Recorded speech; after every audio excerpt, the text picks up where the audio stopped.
Hi and welcome to the latest upload. Today I want to look at the connection and the dots between NASA and the signing of the Antarctica Treaty, and why NASA seems to be the global authority behind all things space. But more than that, I want to tell you of a war that was not removed from the history books, since it was never entered into them in the first place, and yet this war had taken place within our parents' lifetime and ours. And if you did not notice, keep listening. See you on the other side.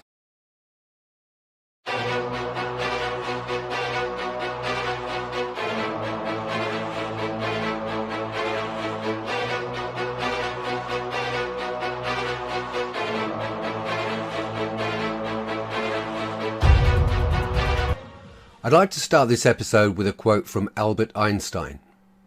"The most beautiful thing we can experience is the mysterious. It is the source of all true art and all science. He to whom his emotions is stranger, who can no longer pause to wonder and stand wrapped in awe, is as good as dead. His eyes and mind are closed." So all I ask is that you keep your mind and your eyes open and see for yourself by the end of this video exactly what you think about it. And as usual, don't forget to subscribe, like and comment, and I'll look forward to seeing some of your comments down below. So let's get started. You'll see by the end of this video that what we term as reality is completely different for the chosen few. I'm going to take a look at the dates which these modern day authorities such as NASA set themselves up, those people involved, and the possible reasons behind the space race, if in fact the space race should even be our focus of attention. So let's get started. I've mentioned previously NASA is in fact the global authority for all things pertaining to space. And as you can clearly see by the underlying snake tongue chevrons branding, they do appear, and the divisions we, the general public, see between nations is nothing more than a smokescreen political theatre to keep the masses divided while the global powers keep some of the greatest secrets from view. So let's have a look. NASA was formed, or more accurately morphed into NASA, from the late 1957s to 1958. The already existing National Advisory Committee for Aeronautics, or NACA, began studying a new non-military space agency and what that would entail, as well as what its role might be, and assigned at the same time several committees to review the Aeronautics, or NACA, began studying a new non-military space agency and what that would entail, as well as what its role might be, and assigned at the same time several committees to review the concept. The NACA organised a special committee on space technology headed by a guy called Guyford Stever. Now, Stever's committee included consultation from the Army Ballistic Missile Agency, the Large Booster Program, referred to as the Working Group on Vehicular Programs, headed by World War II German scientist Wernher von Braun, brought to the US, as you probably know, under Operation Paperclip. And for those of you who may not know it, DARPA, the Advanced Research Projects Agency, was also created at the same time to develop space technology for military application. So we now have a date of 1958, which according to the records show NASA and DARPA were formed at that time. Now, the reason for these two entities was supposedly in response to the Sputnik threat during the Cold War, and as most of you know, the creation of both these bodies also came about at the same time as Operation Deep Freeze between 55 and 56, as it was sold to the public, as part of a multinational collaboration for the International Geophysical Year. And it was commanded by the now famous Admiral Byrd. The US Navy Operation Deep Freeze was to last 2 years and establish permanent Antarctic bases at McMurdo Sound and the Bay of Whales at the South Pole. And remember, this was Byrd's last trip to Antarctica, and marking the beginning of a permanent US military presence in Antarctica.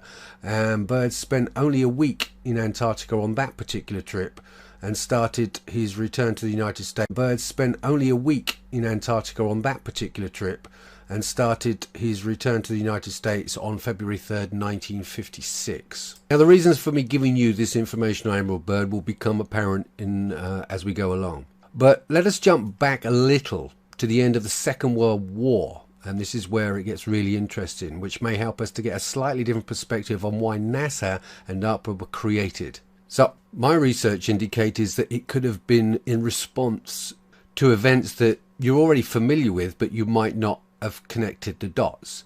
But the response, as we go a little further back, you may recall that the United States mounted a huge expedition to Antarctica called Operation High Jump. This wasn't the first time the US went to Antarctica. As early as the 1800s, scientific teams from several countries were trying to explore, map and gain dominion over the last uninhabited continent. But the size of Operation High Jump exceeded all others. More than 4,000 US personnel plus dozens of aircraft and ships were sent as part of an expedition led again by Admiral Richard Byrd. Although the mission was intended to last 6 to 9 months, it ended abruptly after just 4 weeks.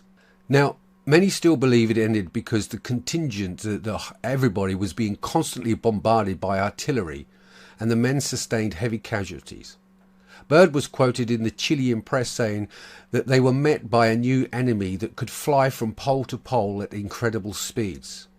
Though the US would not confirm this information, and what's more, several reports exist of pilots seeing UFOs, flat, disc-like aircraft that chased but never shot at them.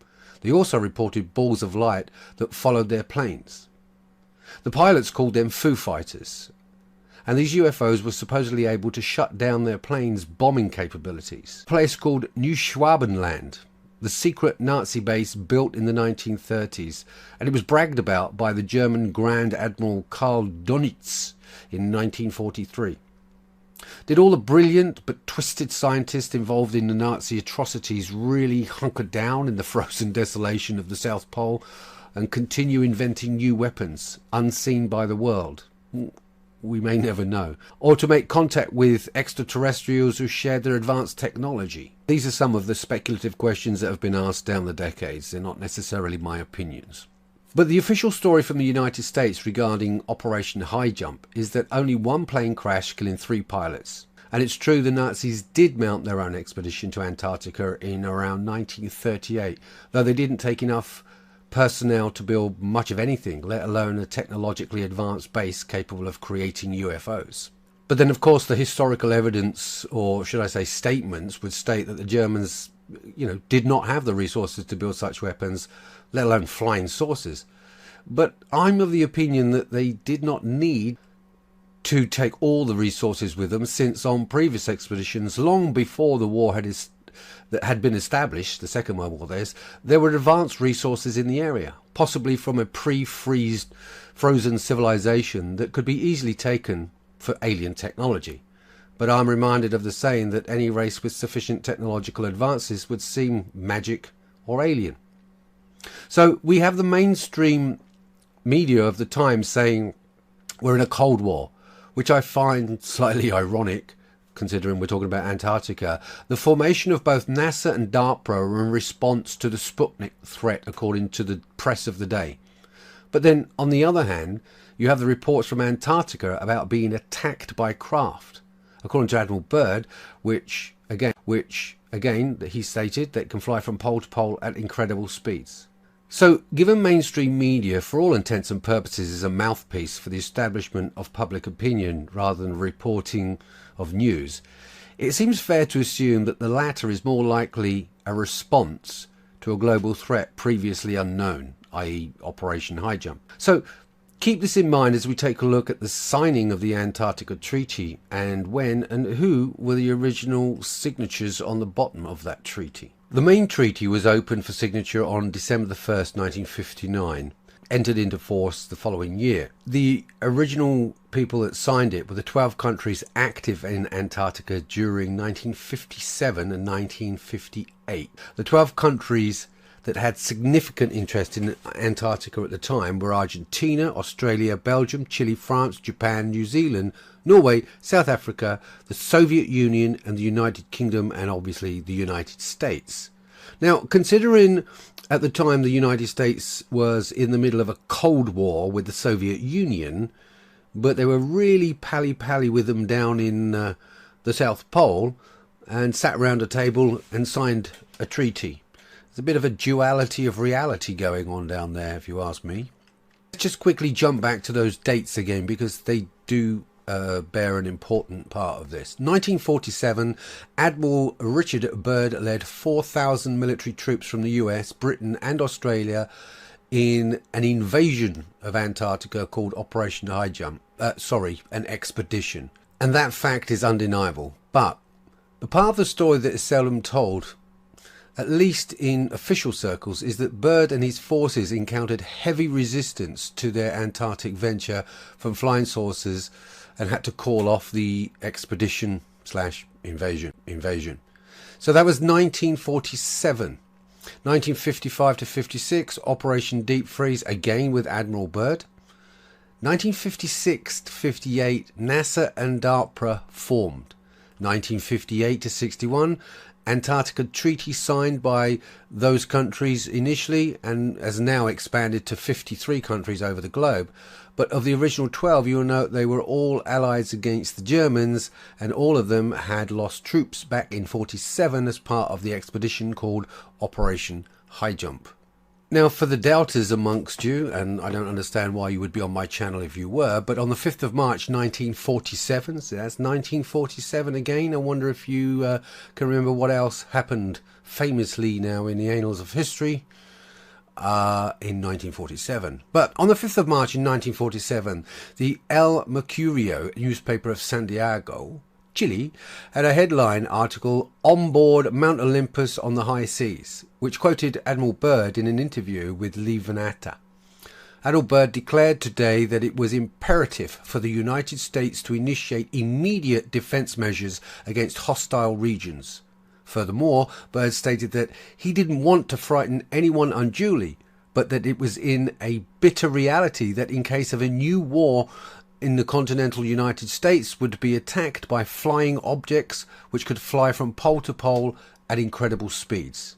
Interestingly, not long before he made these comments, the Admiral had recommended defence bases at the North Pole as well.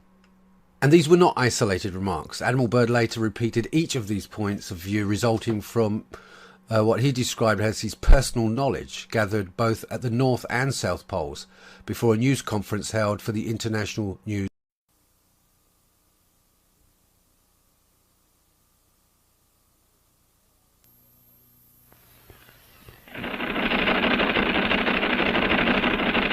It's time for the Longines Chronoscope, a television journal of the important issues of the hour, brought to you every Monday, Wednesday, and Friday.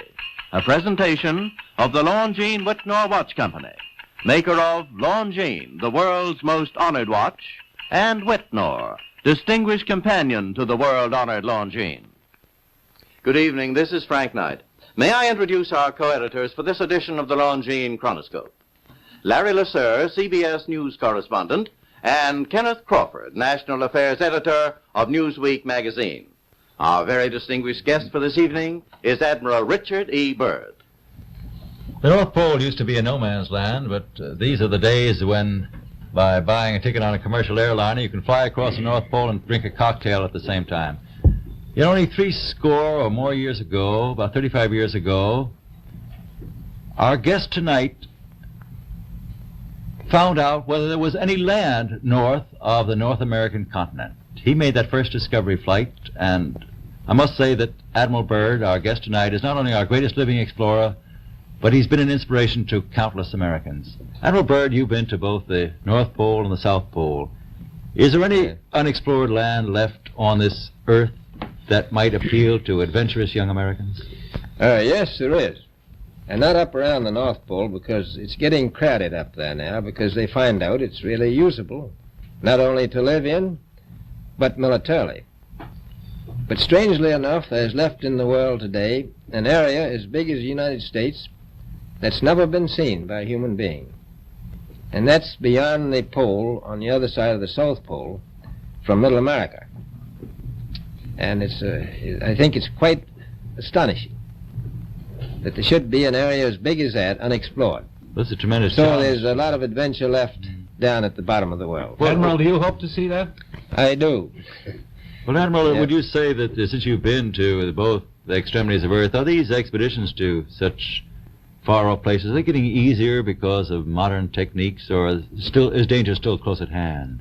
Well, it's a little risky, but nothing like it used to be with the old slow planes and the small cruising radius where we had to put down bases.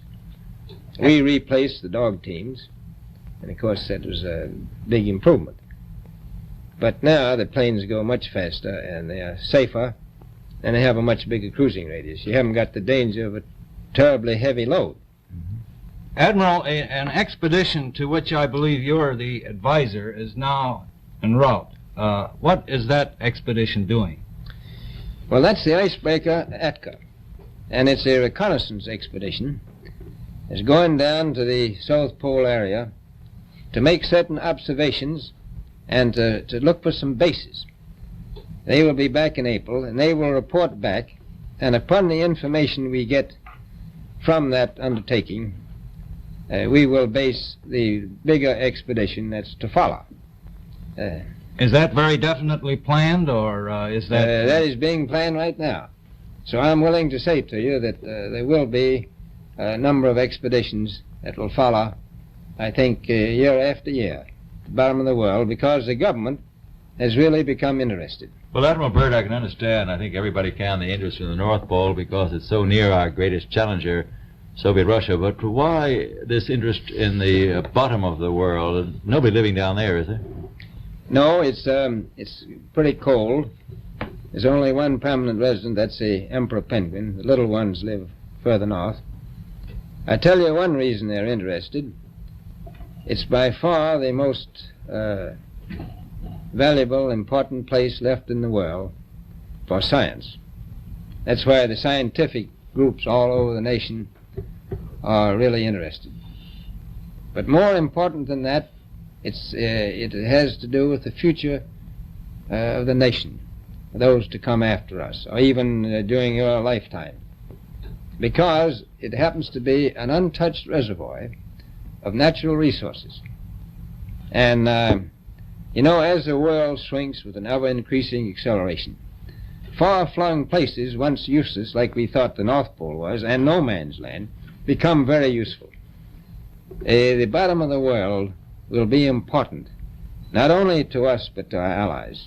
I was going to ask you, does it have military importance? It has some, and as the world shrinks, it will continue to shrink with an ever-increasing acceleration, thus bringing these places closer. And in the future, I can see a time when it will be very, very important strategically. Well, has the development of air power increased the strategic importance of places like the very much Palmer so. Peninsula, we'll say? Very much so. Even now, if anything happened and we lost the Panama Canal, we would have to control the islands just north of Antarctica, which are part of Antarctica, and between there and Cape Horn. I've heard it said that there are 7 continents in the world, and one of them has never been seen by a woman, and that's Antarctica. Is that actually true? Well, if the Palmer Peninsula is an island, as far as I know, that's true. No woman's ever stepped foot upon the Antarctic continent, and it's the most peaceful place in the world. Well, I'm sure that won't last very long. I understand that now that you're working with the Arnold Bread Company in charge of frozen foods. Now, is there any future for frozen foods down these frozen extremities? Well, I think the human race can be helped by that. This was thought out by Dean Arnold, who's, in my opinion, a great humanitarian. He learned that we went down there after 4 or 5 years and finished a meal that we had left there on the table when we had evacuated Little America. Everything was perfect, including the bread. So he got the idea of this frozen bread, and already he sent some to Europe, and it worked very well over there for some of the starving people.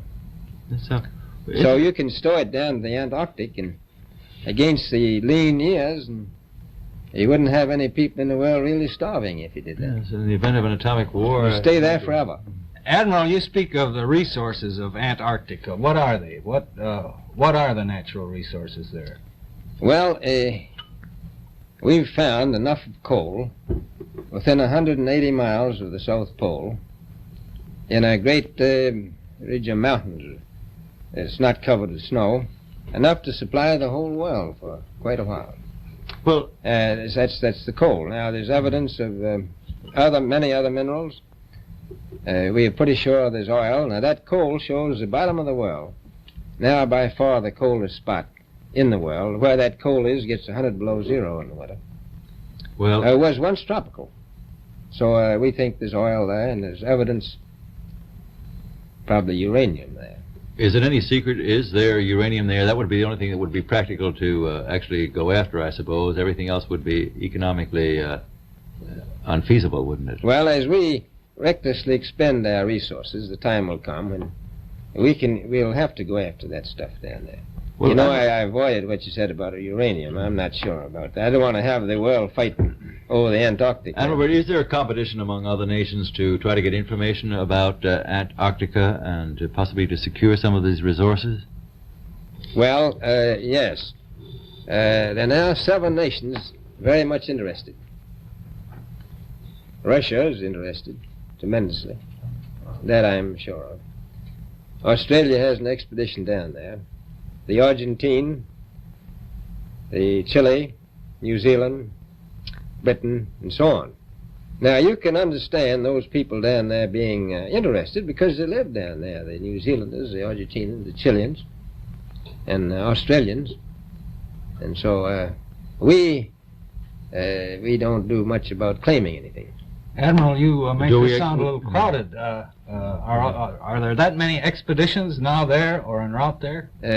Well, you know, as I said, it's the most peaceful place in the world, but I don't think it will be for long because of this intense interest on the part of other nations and this nation. Well, Admiral Byrd, are private expeditions a thing of the past? Is expedition and exploration, making expedition and exploration now purely a government function because of the tremendous no, I cost and don't organization? think so. I think down south it may be more or less a thing of the past, but not other expeditions that go. There's a lot of them go north now. This latest expedition now on the way is a government expedition, I take it. Yes, that's the government. Admiral Byrd, may I ask you, is there a great difference between the top of the world and the bottom of the world? There is. Now, the North Pole is the center of an ocean 10,000 feet deep. The South Pole, the center of a plateau, 10,000 feet high. The North Polar Sea is surrounded by continents that are slightly frozen. The Antarctic continent is surrounded by a belt of ice, frozen seas of at least 1,200 miles thick. Now, the South is a plateau. It gets, in some places, 14,000 feet up.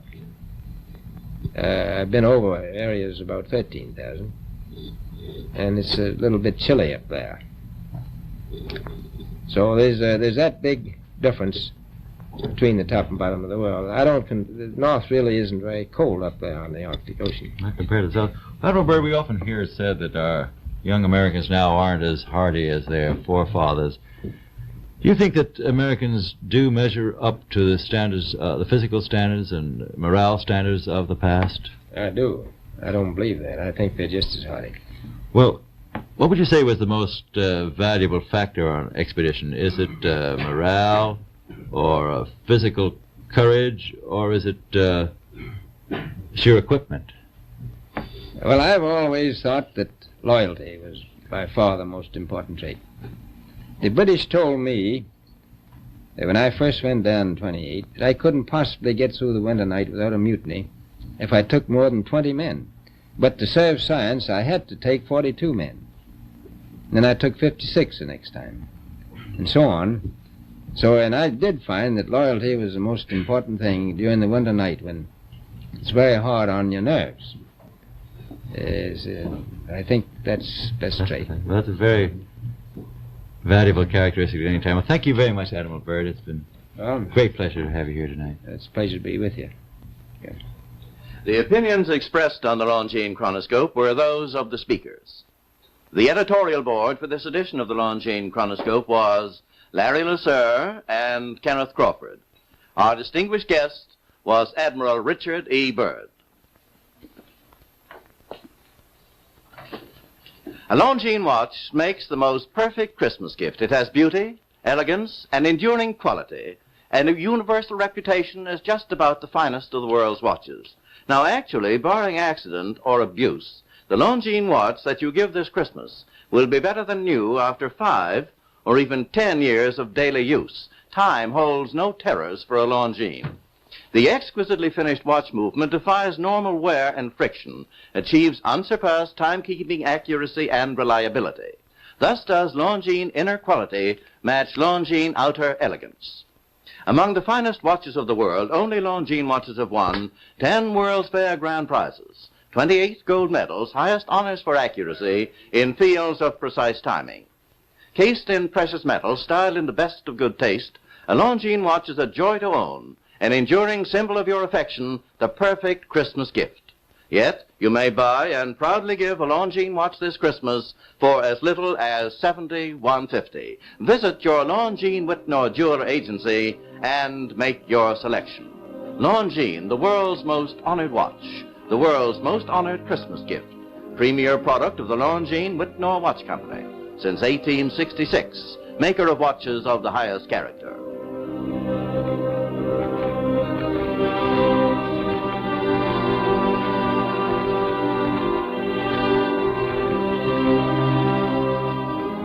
We invite you to join us every Monday, Wednesday, and Friday evening at this same time for the Longines Chronoscope, a television journal of the important issues of the hour, broadcast on behalf of Longines, the world's most honored watch, and Whitnor, distinguished companion to the world-honored Longines. This is Frank Knight, reminding you that Longines and Whitnor watches are sold and serviced from coast to coast by more than 4,000 leading jewelers, who proudly display this emblem. Agency for Longines Whitnor watches.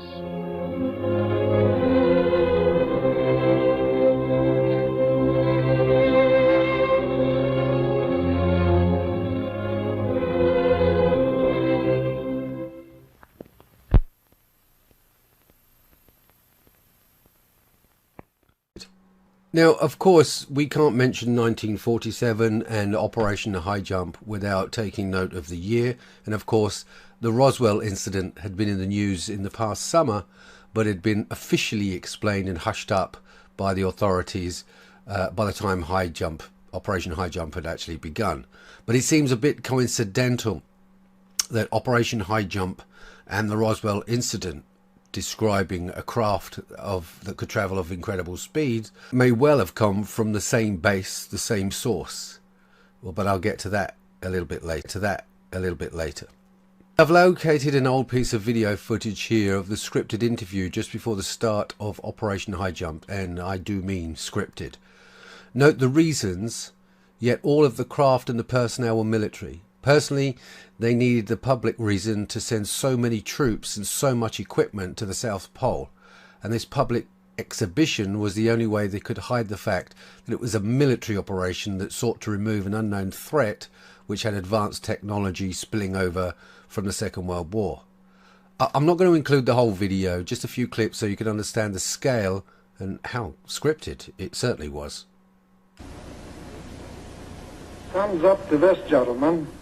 Secretary has approved our plans, confirming you, Admiral Byrd, as the officer in charge of the expedition, and you, Admiral Cruzen, as the task force commander. And we get everything we need.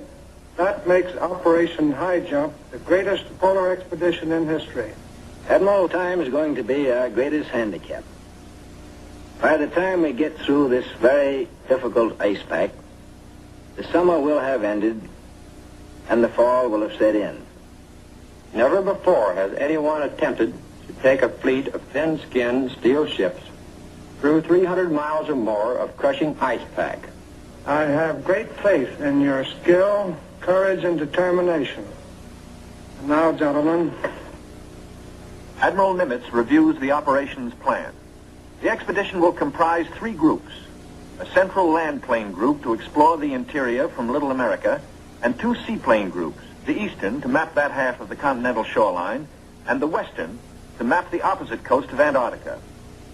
So there you have three wooden actors describing that they're going on a mapping and exploration expedition, and yet you've already seen the problems and challenges they ran into when 4,000 troops arrived. So you decide. But let's just get back to connecting the dots. Background of Antarctica with the dates which seem to cover just a few short years between them.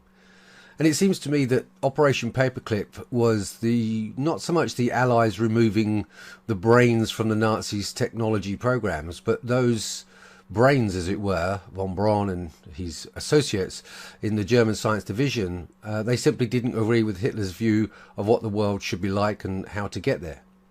So I guess a new life for them and new technology for the USA, but it would be a few years before the United States would catch up with what they had faced with Admiral Byrd down on the South Pole. So if it was the Germans, the establishment of this Allied Treaty of Antarctica effectively landlocked any German attempts at expanding their ideas for any type of world domination. The treaty also ensured that the reasons for Operation High Jump would never be truly known to anyone but those in charge. Those nations currently who have their own space agencies all report directly to NASA, and I believe the Antarctica Treaty was the forerunner to a global agreement in keeping lesser nations and the general public out of the area that was frozen with ancient technology completely intact. The advances by Germany during the war may have woken the Allies up to the fact that they were years behind what the Germans had created. But a little known fact is this. I mentioned the Roswell incident a while back, and as you all know, it took place in 1947. As if Admiral Byrd stated in the press, these craft could fly from pole to pole at incredible speeds. There are those who believe the crash at Roswell was in fact one of these crafts from the South Pole, and it was reportedly flown by German military pilots. And the stories put out by various agencies over the years, including the now famous Greys being captured, was a deliberate attempt to cover the real threat of a German invasion with advanced technology. But I guess again we may never know the truth, but the dates seem to fit with the activities of Operation High Jump and the subsequent retaliation by forces unknown down at the South Pole. Now, if you think this is all just crazy speculation and notion, just note that from the records in the public domain, and I'll read you one of them. Late on Friday night, February the 25th, 1942, something triggered anti-aircraft alarms and air raid sirens across Los Angeles. A blackout was called as searchlight pierced the night sky in search of Japanese attackers, and the reports came in of an unidentified object floating off the coast of Los Angeles. The Army artillery went on the offensive for an hour, beginning at approximately 3:15 in the morning on February the 26th. Troops fired more than 1,400 shells, but were unable to shoot down the object. The shells exploding may have been mistaken for enemy planes. And yet, no enemy planes or UFOs were hit by American shells, and eventually the blackout order was lifted and the president was notified. At first, the War Secretary at the time, Henry Stimson, claimed that 15 aircraft were involved in the battle. Then, officials said it was simply a false alarm. Eventually, the Army claimed that the object was, here we go guys, a weather balloon, just like the one in Roswell, sparking suspicions of a cover-up that continues to this day, and I'm not surprised. But closer to the events that forced the American government and its allies to mount what they called an exploratory expedition to the South Pole so soon after the end of the Second World War announcement. I mean, I know it's crazy to think that just because the authorities say, whoa, V for Victory Day, end of the war, and we all believed that it was actually the end of the war. But as we've subsequently found out decades and decades afterwards, that we can't always believe what the press and their authorities tell us. It may well just have been that the Roswell incident, along with the Los Angeles incident, was a continuation of the opposing forces that Admiral Byrd had met when he went down to the South Pole. But let's pick another one. Again, 1947. Harold Dahl reported seeing 6 flying saucers shaped like donuts flying high above Puget Sound near Maury Island. Dahl claimed that one of these saucers exploded and that the debris struck his boat and injured his son. He was shown evidence of the debris to his employer, a guy called Fres Chrisman in Washington. Not long after the incident, though, Dow reported that a man in a black suit threatened him and destroyed his photos. Eventually, he recanted after the FBI public denied his story, but the Maury Island incident has already captured the imagination. And at the same time, a few days after Daly claimed he saw the sources, and 2 days before he and Kreisman reported them, a businessman pilot named Kenneth Arnold, which you probably already heard of, saw 9 strange flying objects over Mount Rainier, Washington. A second man, a prospector on the ground, reportedly saw the same objects at the same time. Seems like 1947 was a really busy year. Arnold estimated that the flying saucers were speeding along at approximately 1,700 miles per hour. He suspected the crafts were experimental military aircraft, but the military denied that there was any aircraft conducting any test flights at the time in that area. But according to Arnold, the military asked him not to speak about the flying saucers. After the Roswell incident and several other flying saucer reports, the Air Force began investigating, and officials found Arnold and the prospector's UFO sighting credible, but attributed it to a mirage this time. Perhaps it was swamp gas or a mirage of a weather balloon, who knows. Again, same year, on July the 8th, which you've all come to know now, reports came out from the Roswell Army field that a flying disc had been recovered from a ranch near Roswell. With the other saucer reports of 1947, word spread before the Army could get in front of it. The events that followed would lodge stories of UFOs and alien encounters deep in the psyche of a public, which we still know today. But all these events are so close together, one might assume that they were all related to a single source.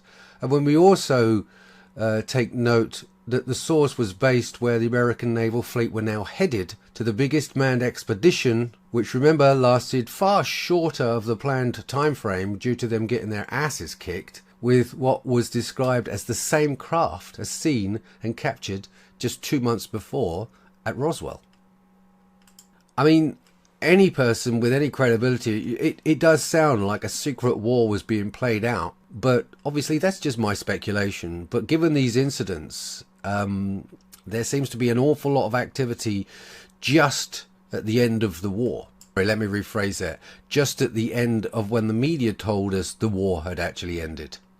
As you saw from the video of Admiral Byrd there with these 2 other guys that were going down on Operation High Jump to map Antarctica and share with the world the results. Interesting enough, the public reasons given when they were going to map the southern regions with over, remember, 4,000 staff and planes with magnometers, and yet upon return all the data was marked as top secret by the government and never revealed to the public. A bit of a switcheroo again there. So, given the signatures on the Antarctica Treaty and the likely base of operations of these craft that could fly from pole to pole at such high speeds in 1947, and obviously the advanced technology, which could have, let's be honest, at any time destroyed any and all opposition, and yet those advanced technological forces didn't. So something must have changed and something must have been agreed. And I believe that that something was the realization that Germany may have had advanced technology, but they had found it, stolen it, or simply had an agreement with those who actually owned it and who were already occupying Antarctica.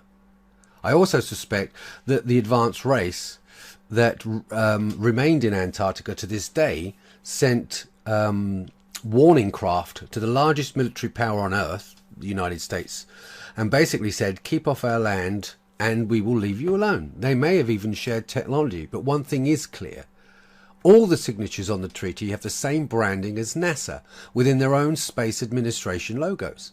The activities immediately prior to Operation High Jump, the formation of NASA and the Antarctic Treaty point towards a huge deception covering up advanced beings, German or otherwise, and the space NASA-driven space program keeps the money flowing in to fund an already advanced system in lands down south none of us are likely to ever see. NASA is set to keep the public interest in areas of exploration that simply point, in my opinion, in the wrong direction.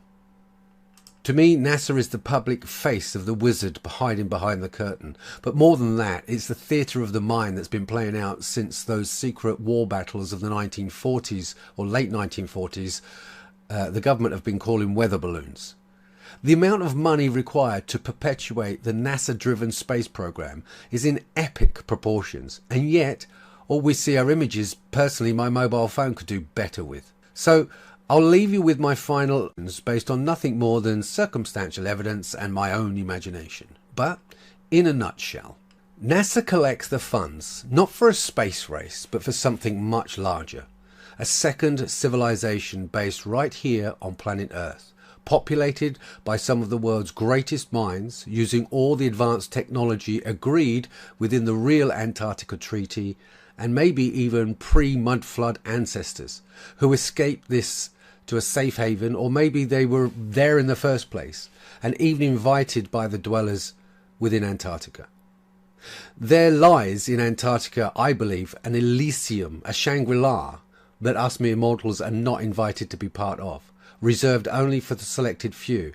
And if you think this sounds crazy, then you may wish to take a closer look at all the specialists, the scientists, the engineers, the medical professionals which have disappeared over the decades since the war. And if you really believe the free energy patents that have been deliberately suppressed by oil corporations, you may want to consider that the suppression could also be from those who could be really running this globe from Antarctica, and we would know nothing about it. Doesn't it seem strange to you that presidents, world leaders, religious heads, they all report to Antarctica? Could it be possible we have two contrasting civilizations? And is it possible that isn't it possible that our breakthroughs in technology, especially the free energy ones, have been suppressed and stolen to add to the pool of the technologically advanced race living right here on Earth, as they have done for any number of millennia? It sure seems like there are two worlds, the one we all know with war, famine and cash is king, and the other we can only imagine, and when we do, we get a glimpse of what may be possible while it is a reality for the chosen few. A lot further than when we were told the Second World War had finished and the Antarctica Treaty basically averted an all-out war that we would have lost in order for the current governments to maintain their power in this part of the globe if we'd left the other ones alone, and obviously lots and lots of agreements between now and then. But you can decide for yourself. But it's sure hell a busy 1947 as far as I'm concerned, of them hitting us, we trying to hit them and them kicking our asses, and then we sign a treaty and all of a sudden the rest of the world is not allowed to go anywhere near Antarctica. It kind of makes me want to believe that the real war, or should I say the end of the war, came around December the 1st, 1959, when the Antarctica Treaty was signed. Otherwise, I've got a feeling that those craft that were technologically advanced that could fly from pole to pole, as reported by Admiral Byrd, what was reported as the Battle of Los Angeles, again, 1942, flying saucers in 1947 over Puget Sound, Kenneth Arnold, 9 strange flying objects over Mount Rainier, the Roswell incident on July 8th, and then subsequently sending a fleet of 4,000 people to the South Pole, all in the same year. It sounds to me like something else was going on and they certainly didn't want the public to know about it, and then sealed off the whole area. And I can only imagine that the Antarctica Treaty that was signed was in fact a peace treaty. So did the war end in 1947, as we've all been told? Did it end in 1959 at the Antarctica Treaty? Or did we actually have a third world? Or did it end in the late 50s, early 60s when the treaty was signed? My guess is we fought a war no one was told about, hidden from history, and banned from those lands of those who are far more advanced than we. And given the nature of wars over resources in our part of the world, is it not strange that a 50-year-old treaty still remains intact, in effect, broken by no one, when all others have been ignored, deleted, and wars everywhere? I hope you found this episode both informative and interesting. If you have, then please share, like, subscribe, and hit that bell so you know when my next video is ready. Until then, believe nothing, question everything, and stay curious.